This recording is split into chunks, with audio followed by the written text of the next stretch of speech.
Real estate agents don't sell homes.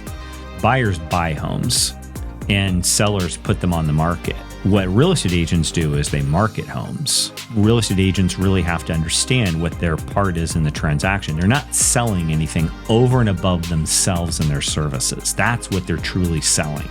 Anything else beyond that is marketing. Where do they begin if someone's starting with entrepreneurship in real estate? Well, the first thing you have to do, besides getting your license, is to establish your potential client list. And it almost always starts with your phone. So almost every broker you go to, if you're going to get started and you don't have a database already, most people don't, the database is your phone. And so they have people go through there. And it all starts with letting people know that you're in real estate. The big phrase that a lot of people use is, you don't want to be a secret agent. And so people won't use you if they don't know that you're in the business. So it's just like everything else is marketing. You have to let people know that you're there, and you have to be consistent with the messaging, because if you stop letting them know that you're in the business, they're going to assume that you got out of the business, and they're going to go to their second best friend who is in the business. Yeah. And so it's not so much like first starting with the offer, because I help a lot of real estate agents with their media and their marketing. And what I've told them is, you sell homes. What my job is I'm going to try and sell you. And even though I can take pictures of houses, I know how to do that. But I would rather on their website or their social media, I don't want to necessarily just be posting about the houses, because some people might go, I'm not interested in that house, but I want them to be interested in that agent. And so your advice is first start with making yourself known. That is kind of the offer. Okay. Making yourself known. And, probably a slight distinction is that I argue that real estate agents, besides themselves, they don't really sell anything. Real estate agents don't sell homes. Buyers buy homes and sellers put them on the market. What real estate agents do is they market homes for sale, and then they assist buyers through the buying process. Because let's face it, if I could convince you to buy a pen, right? That's not a big deal.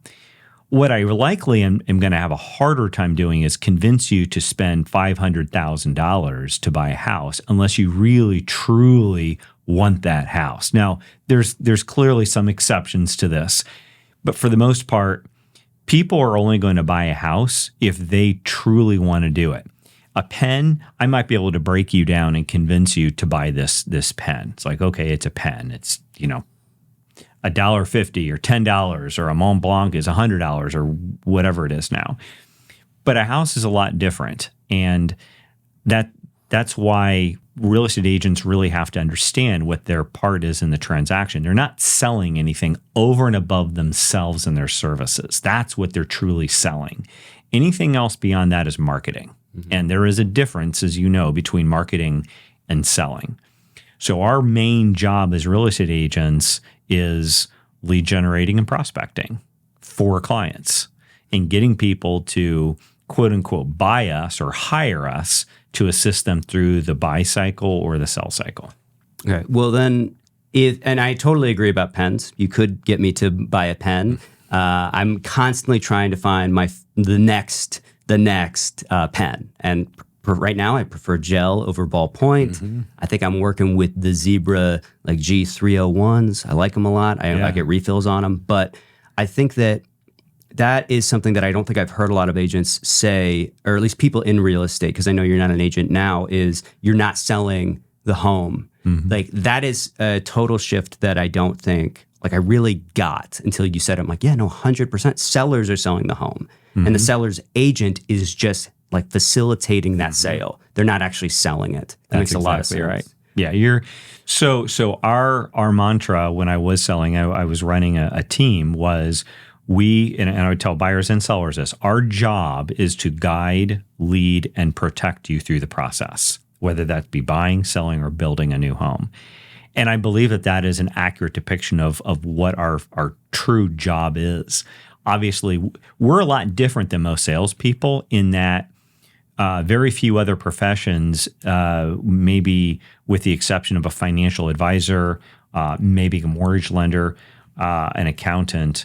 Aside from that, we're one of only a few professions where we have a fiduciary duty to our clients, which means that we have to put their needs above our own. That's legally, and we could literally lose our license if we don't do that. So, and that's why there is a difference between selling and marketing.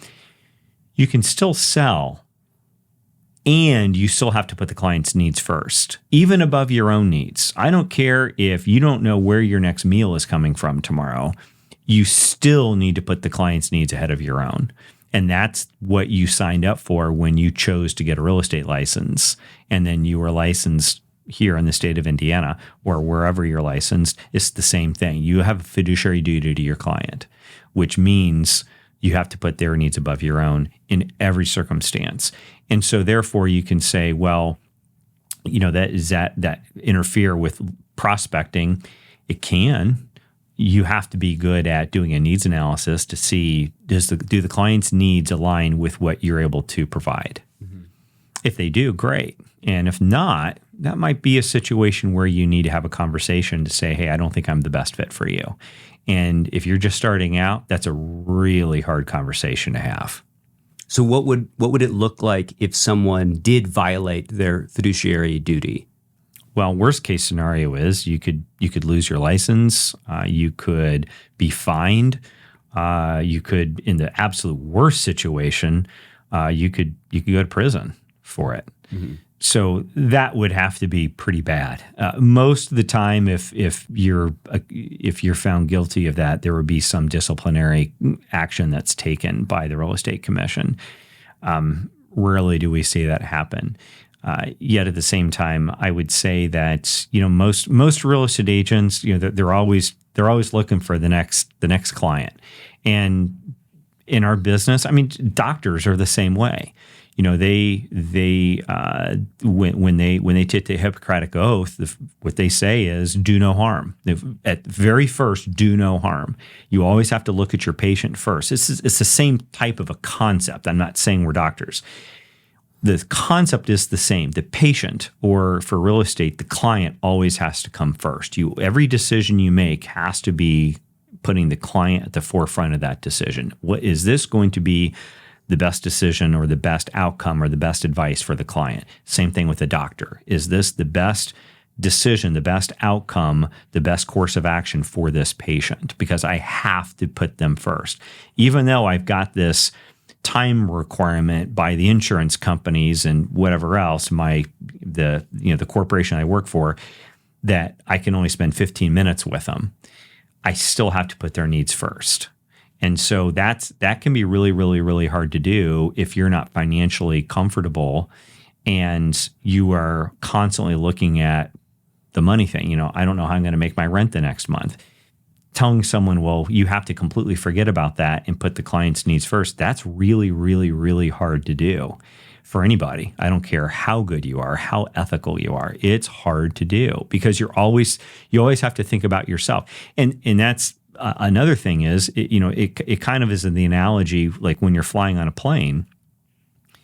As they go through the safety demonstration and they get to the masks that come down, they always say, put the mask on a child first before you put it on or put the mask on yourself before you put it on a child. The reason is because if you're passed out, you're going to be no good to helping your child. And the same concept goes for real estate and real estate agents.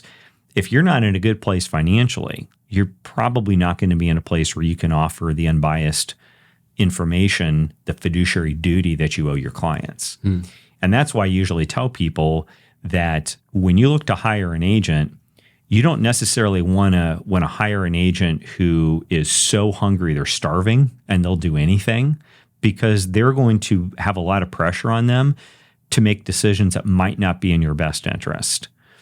The other side of it is also potentially true. You have an agent who has more money than they can spend. They've been super successful. and they're not as motivated to go out of their way to help you as much. I'm not saying all agents are like that at all, because there's some really successful agents who are outstanding. Yet you have to admit that if money is no longer motivating for you because you have more of it than you need, there's no reason for you to go out of your way other than just an internal drive to do that. Where the best agents are that I found are agents that are successful. So they can still choose to say, hey, AJ, I don't think we're a good fit. I would like to recommend another agent for you. That's a powerful place to be. And that's where I would encourage agents to get to that place as fast as they can so that they're in the driver's seat to make the decision for the client to say, hey, I think we're a good fit and I think we should work together, or I don't think we're a good fit because, and this is what I'd like to offer you. I'd like to offer you an introduction to another agent or who I think might have better be aligned for what you're looking for the outcomes that you have. So it's a hard place to be, and it's hard for anybody to turn on business when you're in a commission sales business. But the goal is for you to hopefully get to that point as soon as possible so that you can make those decisions. The last thing that I'll say is that I believe that when you are in a position to turn down business, you hold the power. Mm-hmm. And what I mean by that is that if I am at a listing appointment or listing consultation with you to sell your house, you as a consumer are going to automatically think that you hold the power over me to tell me whether you're going to work with me or not. But what if I came in and said, AJ, thanks so much for having me out today. The goal of this meeting is to determine if we're a good fit together. And I'm giving you my permission to tell me that I'm not a good fit for you and what you're trying to accomplish. By the same token, I would like for you to give me your permission to tell you that you're not a good fit for my business either. And if either one of us feels like we're not a good fit, I would like for you to tell me, or I will be honest and tell you that we don't feel this is a good fit and what are next steps. When you do that, you take the power from the potential client, and now it's kind of laying in the middle in a neutral position where nobody has control over the other person. And therefore you start, in my opinion, with a better, more trusting relationship that is based on equals versus someone holding power over the other. At the end of the day, as a fiduciary, I represent you and your goals, and I have to put those first, as I mentioned before. But it's really important to note that it is a partnership. And what I tell clients all the time is, this is a team. Legally, I can't sell your house without your cooperation because you have to sign the documents to do it. I can't do that for you unless I have a power of attorney or something like that. But for 99% of the people, I don't. And I cannot sell the house for you. That's why I said we go back to the very beginning. The seller sells the house. I help you with a marketing plan, and I help you position it within the market. So it's taking that off. And what I found, AJ, is that when I present that to clients, you can almost see the stress visibly melt from them, and they become a lot less defensive. And they're like, oh, well, you mean you can tell me that you don't want to work with me? Yeah, and that's not the goal. I'd like to help you. Right. But if I feel that I'm not a good fit or our goals are not aligned, I would much rather disappoint you now than let you down hard later. Or put another way, let you down easy now versus disappointing you later. And that's, in my opinion, that's really important. Now you have a conversation of equals instead of having one person has more power than the other. We're both choosing equally to either accept or reject each other to enter into a relationship. Yeah, and that makes a lot of sense. I think some people will think, well, this is just circumstantial. Like it's about the environment and whether or not you're financially successful and comfortable. But I think that it's more than that. I think it's a set of skills. Mm-hmm. Because even if you are, financially successful, you have to have that skill or those sets of skills to be able to actually put their needs and think about them because I think that I would push back on someone who would say, well, must be nice. And I think it's more than that. And I'm curious, in your 25 years of experience as a real estate agent and now as a real estate coach, what are some other skills that you're like agents, because the temperament of agents is wide and vast. But I'm curious, what are some skills that you would say agents need to have, whether they've been it for 5 years, 10 years, 15 years? What are some skills that they need? Well, I think we go back to what the number one profession for real estate agents is prior to real estate, and that's teachers. And I think you can learn a lot from what makes a really good teacher. Number one, they need to be knowledgeable. You don't want a teacher who doesn't know their skill, right? And so whether it's a math teacher, English teacher, whatever, you expect them to have a certain skill set to get in front of people, adults, kids, whatever, in order to teach them. So they have to have that authority. And in my opinion, just because you have a real estate license doesn't necessarily give you the skill set that you need to be an expert. We all know that it takes 10,000 hours in order doing something, practicing something in order to become an expert at it. So just because you have a real estate license, you don't have the 10,000 hours. You need to be in it. You got to be doing it. The other thing is that I believe that you do need to have a learner's mentality. You need to constantly be learning, improving yourselves. When you get your license, congratulations. Now you're legally allowed to practice real estate. Doesn't mean you know how. And so it's getting those like designations or training programs through your brokerage, or finding a mentor or a coach, someone to help give you those skills that you need. So the knowledge is the one thing that I think a lot of agents who are new, they don't have. Nobody when they first start out knows what they need to know in order to be successful. They just don't have those skills. They don't have the experience that you can only get by doing it. So that's number one. Number two, you need to have patience, because this business is really hard and it is so stressful and so emotionally charged. Think about it. If you look at, and this has come up on study after study after study after study, there's 5 of the most stressful things that a person could possibly go through in their life. One of them is death. One of them is having a child. One of them is public speaking. And another one is going through a home buying or selling process. That is absolutely one of the most stressful things that you could possibly do. And so having an agent who is comfortable and confident enough to guide, lead, and protect you through the process is absolutely paramount. And you hear a lot of veteran agents who will say this. We almost have to come first as a therapist or a counselor to the clients, which is going to bring up my next skill that I think agents need to have. And by being that therapist or counselor, you really need to cut through the emotional baggage that most sellers and buyers have that clouds their rational judgment. Because we know that buyers buy in emotion and they justify with logic. It's hard to be logical if you have a lot of emotion. Buying and selling a house is emotional. It's emotional for real estate agents. And so having a real estate agent who can help you work through the emotions, put your mind at ease so you can come from a place of being relaxed as much as possible and being able to make an informed, logical decision is the best thing that a real estate agent can do for their client.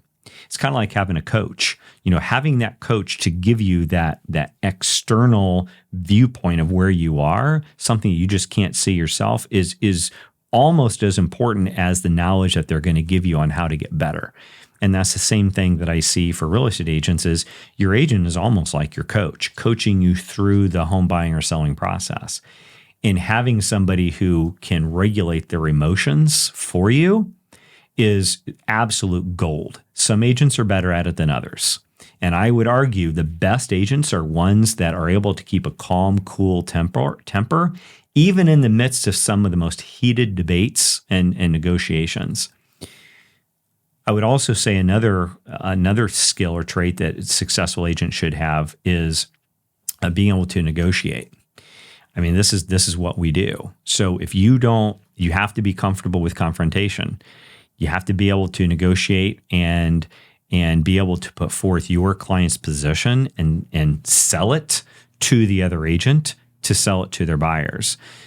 We all know that not everyone's always going to get what they want, period. Just isn't going to happen. So, but negotiations are really, really important. So being a great negotiator, knowing what you can and cannot give up, knowing truly what your client wants and how to get it for them is absolutely crucial. A lot of agents are people who want to be liked all the time. I mean, we're in a helping profession. We want to be liked. That's really important. And I would also state that taking that off the table a little bit during the negotiation phase and not being as concerned about people liking you, but moreover doing your job and your fiduciary duty is really, really important. The last thing that I would say, in my opinion, there's a lot of skills out there we could talk about. The last thing I would say is you got to be a good question asker. Ask intelligent questions. Ask probing questions to really understand where your clients are coming from, what's important to them, and really dig deep and get to what the basal needs that they are trying to solve, and can you be a solution for that? Once you get to where they're, and you can kind of look at Maslow's hierarchy of needs, your client, when you get down to it, it's going to be solving one of Maslow's hierarchy of needs.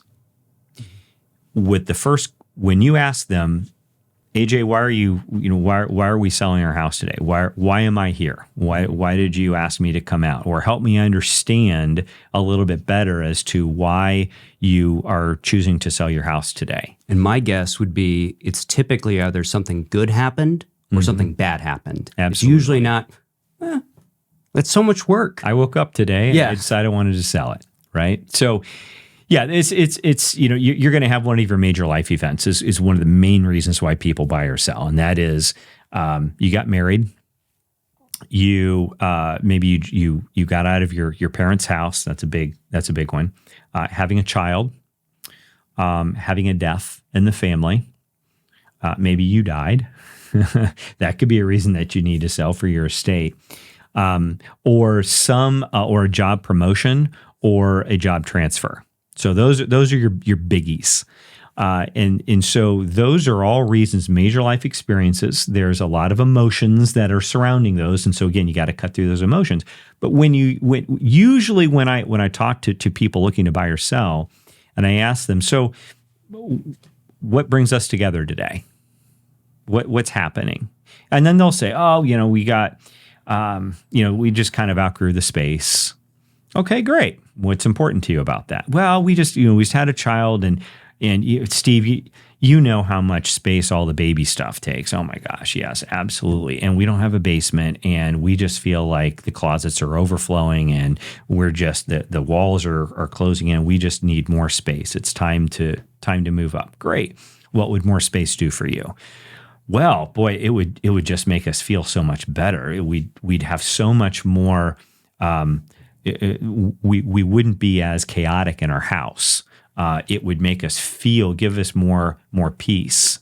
It would make us feel better and give us more room and space, and we can breathe. Oh, so what you're saying is that more space is going to provide you some peace, some calm that you're looking for that you're not seeing now because things are chaotic, not only just within your life, but your house too. Is that right? Absolutely it is. What would it mean to you to get more space? Oh my gosh. Well, now we know that, if we have another child, there's more space for that. We have storage space. We can have people come over. We can have family come over. We can celebrate Thanksgiving at our house.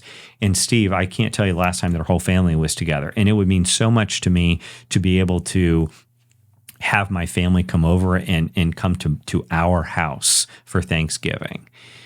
Fantastic. So it sounds like moving is really important to you. It is. Okay, now we got to the reason why. And they want peace. Not just in that example, you didn't just get, more bedrooms. It's like, no, Thanksgiving is really important. Mm-hmm. And so the type of dining room that they get, that's important. Mm-hmm. So, because if someone says, we need more space, great. It's like, what does that even mean? Mm-hmm. And so by asking what that would mean for them, you get to the bottom of it. Mm-hmm. It's like, that's huge. And I think that a lot of people would just go, more space, and then you go, all right, well, this house has more square footage, but it's not conducive to the goals and the life that they want to live. That's amazing. That's exactly right. Yeah. And that's why usually most coaches will tell you that utilize this is going 7 layers deep. So usually the first response that you get when you ask a question is a smoke screen. And the client is usually not intentionally doing it. It's just the first thing that rolls off their head. They're giving you an excuse.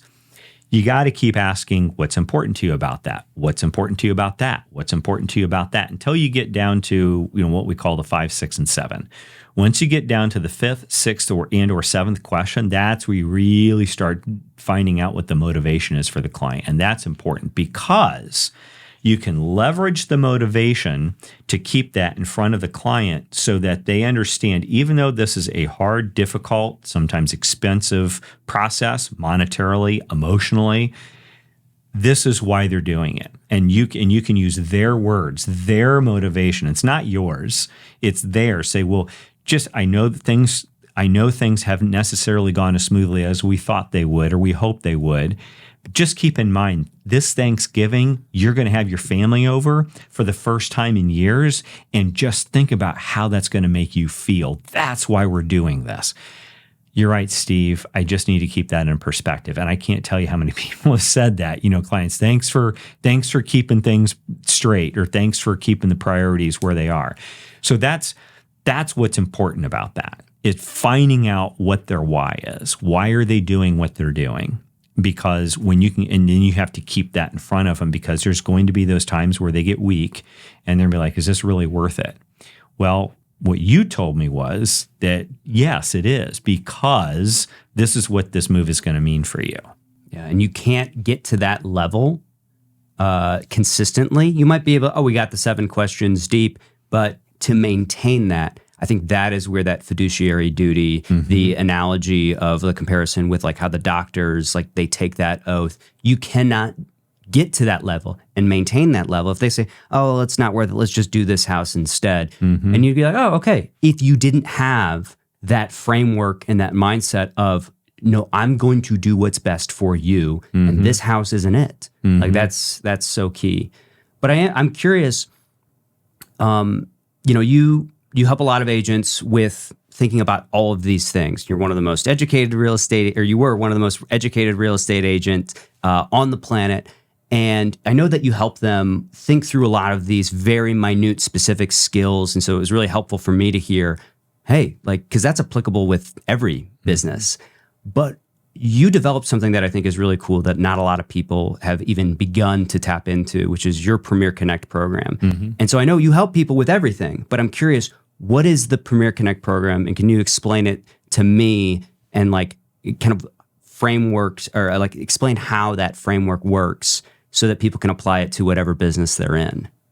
Sure.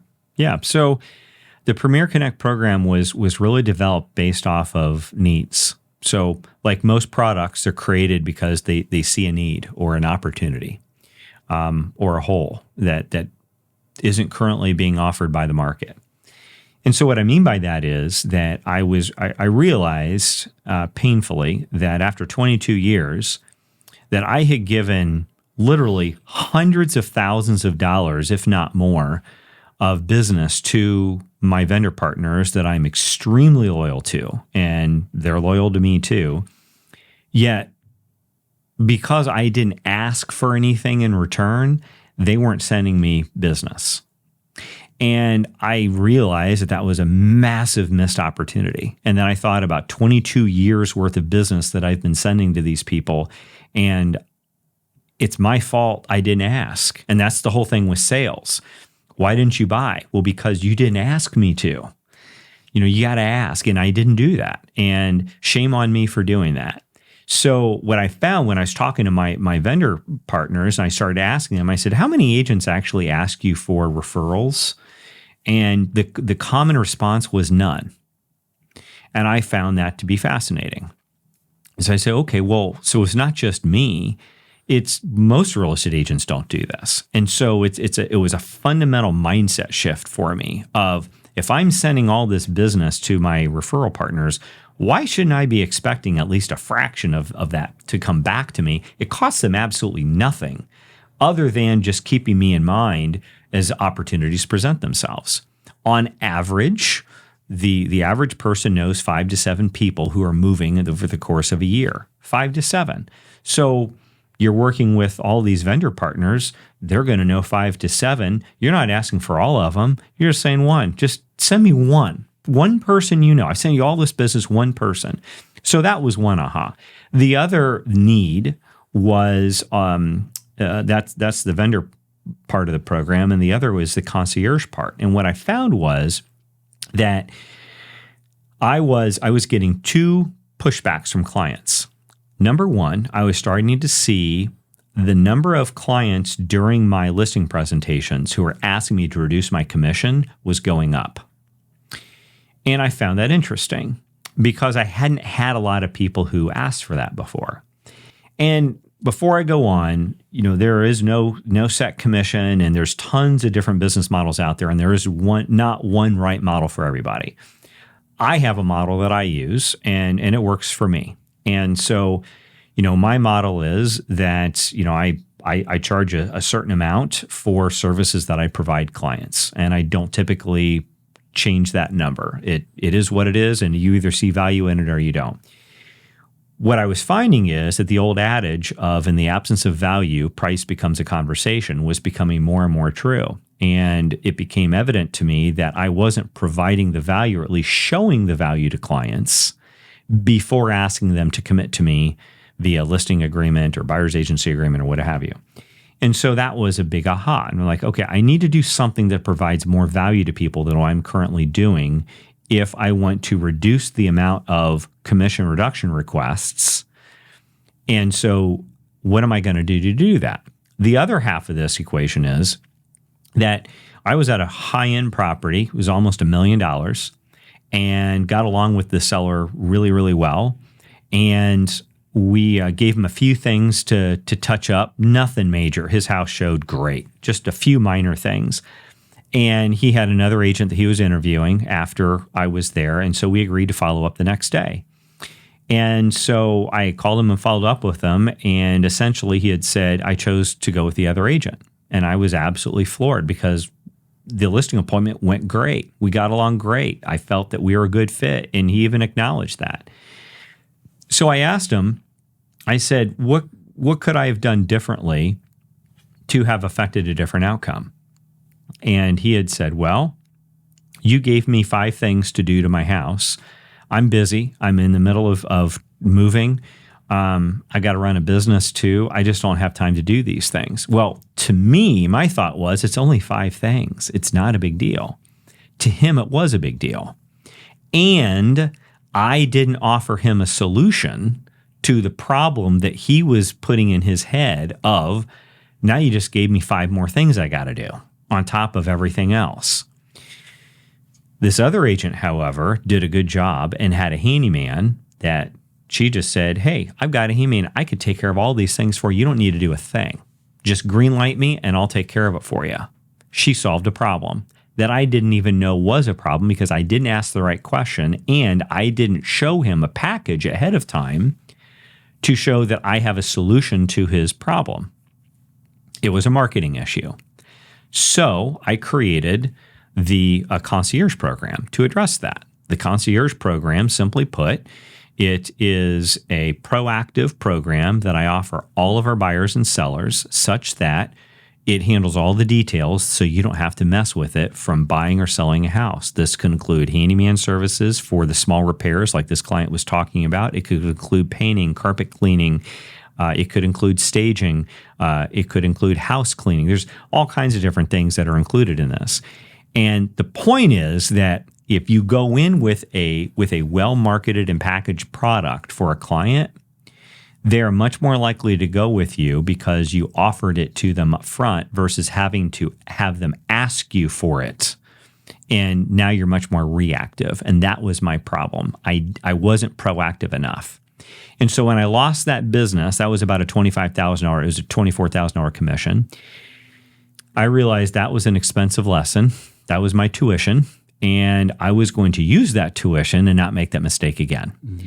And so that's how I created this Premier Connect program.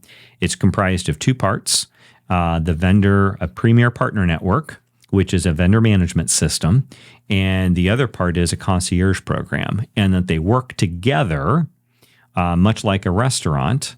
And when both of them work together, you have a well-oiled machine that is being talked about by everybody, your vendor network as well as your clients. And so just like a restaurant, you've got a front of house operation, which is your servers, your hosts and hostesses, your maitre d's, whatever. And then you have a back of house operation, which is your kitchen staff. If you have one of those two not working well, it doesn't matter how good the other one is, no one's going to come back. You could have the highest rated Michelin star chef in the back of the kitchen, but if the service sucks, you're not going to come back.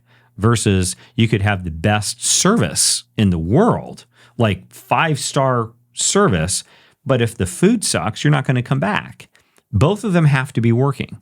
And so that's what this program does, is it identifies two needs: excellent service from vendor partners and a concierge program to provide excellent service for clients, and it melds them together and puts them like dovetailing such that they're working together like a well-oiled machine, and it produces results. Clients are happy, agents are happy, vendor partners are happy, and brokers are happy. Everybody in this benefits, and they enjoy the process as a result.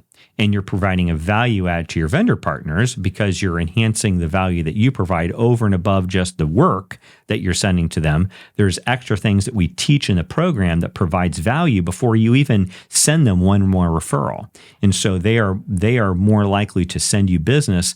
They're inclined to send you business, encouraged to send you business because you're investing in them and pouring back into them, providing value before you even give them any money through a client that needs their services. That's the beauty of the system. Yeah, that's amazing. Yeah, and I think that whole idea, I mean, there are very few businesses that don't have other vendor partners. And, you know, like whether it's like some sort of affiliate, like, hey, for every person you send me, whatever, like there's so much to that I think is unbelievable. And every agent I've talked to, they haven't even considered anything like this. But I'm curious, so how do people experience, I think you have 3 different ways that people can experience the Premier Connect program. What are they? Right. So the first one is for people who are self-starters and they want to go through the program on their own. So we have a self-paced program. You can go as fast or slow as you want, and you have access to the entire curriculum, all the handouts, all the supplements, everything you want. The entire curriculum, everything that I would teach somebody live is resides on our website. So you can just go there, pull it down, go through it as you wish, implement it as you need, and take care of it from there. So that's step one if you're if you want to get self-motivated. 27 referrals, just quick, do it at your own pace. Absolutely. Yeah. So what are the other 2? That's an easy one. Then the next one is your small group program. So the small group cohort program consists of no more than 10 agents at a time, and we start new cohorts every month where I will take you through the process myself live via Zoom, a 10-week program where we go through step by step on how the program works and how to implement it and then execute it before you're even finished with the program. And I personally coach each person who goes through there. It's a great program. You get to interact with other agents. It's a great learning opportunity for all of us. I always learn something too as we go through this from the other agents and things that they've done. So we get to share our successes. We share our homework with each other, always trying to do better. So that's a fun one. And then at the end, we do a 3-week implementation and execution where we'd have 3 extra calls where we walk through the program and we start setting goals and we set accountability sessions. So what is the one most important thing that you can do before we meet again next week? What are you going to commit to? And so we hold people accountable to that. So we really get that momentum going so that they actually implement this into their business, which is the most important thing. The third opportunity is if a brokerage wants to host me to come in, and I will teach this class over 2 days to the agents at the brokerage. And for all these programs, I do encourage, if you have a team, to have any admins that you have to come in. It is at no additional charge, because the admins are going to be the executors of a lot of the stuff if you have an admin. If not, you're going to be executing this as a solo agent. But if you have an admin, it's really, really, really important to have that admin on the same page. They're hearing the same thing you are, so they understand what the program is and where they can be the most value to you in implementing and executing it. So those are the 3 different ways that people could experience Premier Connect. My favorite one that I love doing is a small group cohort. And the reason I like that is because it's small groups. It's over a 10-week period. So I'm baby stepping you through the program. AJ, let's face it, we're all busy. Real estate agents are busy, and we don't have time to do a lot. So that's why it's in very small bite-sized chunks. I give you a whole week to work on a little bit of homework before we meet the next week. And then the next week is accountability, make sure you got it done. And then we learn the next lesson. And we go through 10 weeks, plus the 3-week bonus accountability and implementation phase. And it's up and running before you finish. Absolutely. That's the goal. You should be getting referrals in this program before you finish it. So my expectation is that you're getting an ROI on this before I even finish teaching you the program. Yeah, that's amazing. And people do one-on-one coaching with you. They just get the Premier program just as a bonus. Absolutely. So that's kind of the extra one, is that I do have one-on-one coaching clients, and because I believe so strongly in this program, I enroll every single one of them at no additional charge in this program. So they basically get 2 coaching sessions a week with me in that. And that really ignites fast their progress. And I get the privilege of seeing that and seeing the results and them implementing not only what we're talking about in our one-on-one coaching sessions every week, but then I get to see them again for another hour, where we're talking about specifically the Premier Connect program and implementing those specific tactics and principles. And I found that this has become very, very, very popular with my one-on-one coaching clients. They absolutely love going through the program. It is like a bonus coaching session, and I include it free of charge because here's the real magic part about this. Is the thing that I absolutely love about this program. When they get through this program and then they get those 27 referrals, they have paid for my one-on-one coaching sessions for the next 12 years through just 1 year of going through this program. That's amazing. So there's no reason financially why you wouldn't take this, because I'm giving you a way to pay for the coaching for me that I can use to help you supercharge your career to do even more, better, faster. And you don't even have to pay me for it out of your pocket. I'm basically giving you a way to earn it on your own. And that's just the first year. Everything else on top of that is gravy. So you're in this for 2 or 3 years, and now I paid for my coaching sessions well beyond where you're probably still in real estate, which is, I think, fantastic. I don't know of any other coach or program that does this. No, I don't either. And that's amazing. So yeah, if you are a real estate agent and you want to get 27 additional referrals, you got to hit Steve up. It's unbelievable. I honestly wish I was an agent just so I could do it.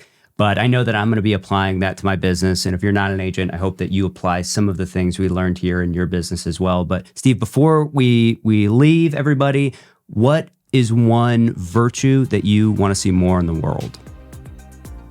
Kindness.